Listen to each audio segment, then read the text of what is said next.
នាងសងជាតាកូនមហាសេដ្ឋី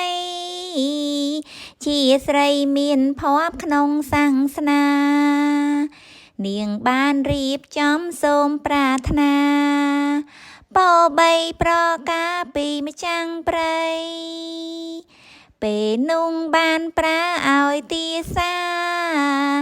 នាំគ្នាសំអាតក្រោមដើមជ្រៃមានមែកដ៏ធំលំត្រឆៃរួញហើយវិលវៃទៅប្រាថ្នាក៏កិនរៀបចំមាំងធុងបាយ៉ាងផ្សំដោយទឹកឃ្មុំដ៏ថ្លៃថ្លាដាក់លើថាងមៀងដ៏អង្ចាលំអរចនាដោយប្រពៃរួចហើយក៏នាំគ្នាដើរទៅសំដៅចូលព្រៃដែលប្រាថ្នាក្រឡេកទៅឃើញព្រះសង្ឃស្ដាភ័ណ្ឌភាំងកាយាស្លងស្មារតីនាងលន់ចុងកងដាំងដងវាយដែលប្រុងដាំងថ្វាយទេវតាព្រៃសំពាំងសួរថានាងជាអ្វីតាបងអីស្អីឬនាងតាឬមួយក៏ជាទេវតាពិនទើបមានពុនលឺពណ៌ភ្លឺថ្លារាំងស្មីចែងចាំងគួរទស្សនាសូមនាងមេត្តាឆ្លើយសេចក្តីពេលនាងខ្ញុំសូជាតារួមនឹងធីតាពន្ទាស័យរួមស្រីផ្សេងទៀតកើតសង្ស័យតើនាងជាអ្វីសូមមេត្តាចង់អល់បង្ហាញនៅការពិនឲ្យនាងខ្ញុំដឹងផងករុណាដើម្បីឲ្យអង្គនៅសង្ការសូមនាងមេត្តាប្រណីព្រះពុនជាម្ចាំងត្រាស់តបថាមនាលសង្ឃជាតានឹងទាស័យចូលនាងចាំស្ដាប់ឲ្យយល់ន័យនិស័យរូបយើងជានាងណាតាមពិនខ្លួនយើងនាងជាមនុស្សមិនមែនអារាំងឬនាងតាហើយក៏មិនមែនជាទេវតារាំងសាដើមជ្រៃព្រៃនេះឡើយយើងគឺជានាងស្វែងរកធម៌ដើម្បីត្រាំងដឹងឲ្យដល់ត្រើយគឺឋាននៅពៀននួងឯងហើយសង្ឃជាតិតាអើយស្ដាប់បានទេយើងនឹងត្រាស់ដឹងជាព្រះពុនក្នុងពេលដ៏ខ្លីមិនយូរទេ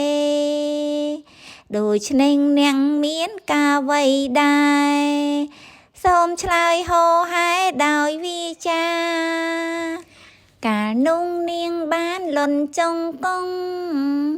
លើកដៃប្រណម្យអោនសេរសា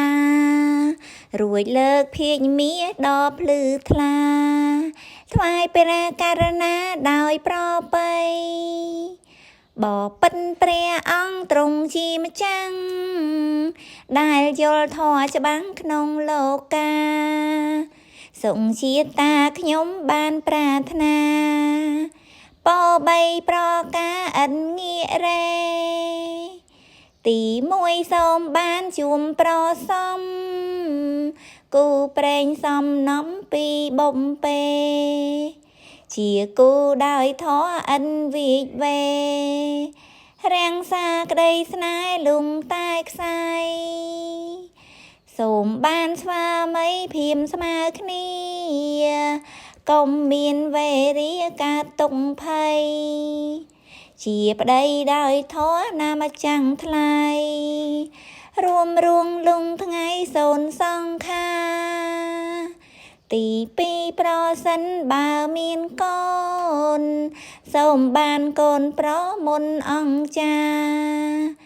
កូនឆ្លាតវៀងវៃដោយប្រាជ្ញា ជាកូនមេត្តាដ៏ប្រណិនទី3បើទៅសំទិសានាងខ្ញុំប្រាថ្នាជួបបណ្ឌិតជួមតែនាងពោលពីងសុចរិតជួមតែពួកមិត្តចិនមេត្តាកុំឲ្យខ្ញុំជួបពីលអំព្រៃកុំឲ្យយល់នៃមនុស្សតងសាសូមជួមតែល្អក្រុមប្រការនាងហើយប្រាថ្នានៃរូបខ្ញុំ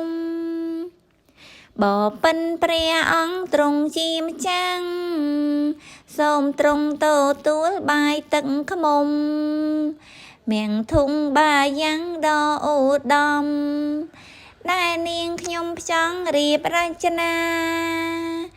សូមទ្រង់ទទួលដោយអនុគ្រោះ